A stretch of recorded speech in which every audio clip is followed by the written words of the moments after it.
Okay, so for today, we will get the least common multiple or LCM of a two numbers.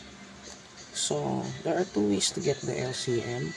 The first one is by listing, and the second one is the continuous division.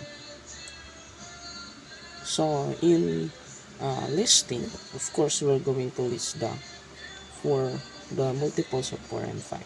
So these are for 4, these are 4, 8, 12, 16, 20, 24. Okay. Now, in 5, we have 5, 10, 15, 20, 25, 10, 30. So I have here, I list first the first 6 multiples. Now we're going to get the list. So the least and common among 4 and 5 is 20. So therefore the LCM is 20.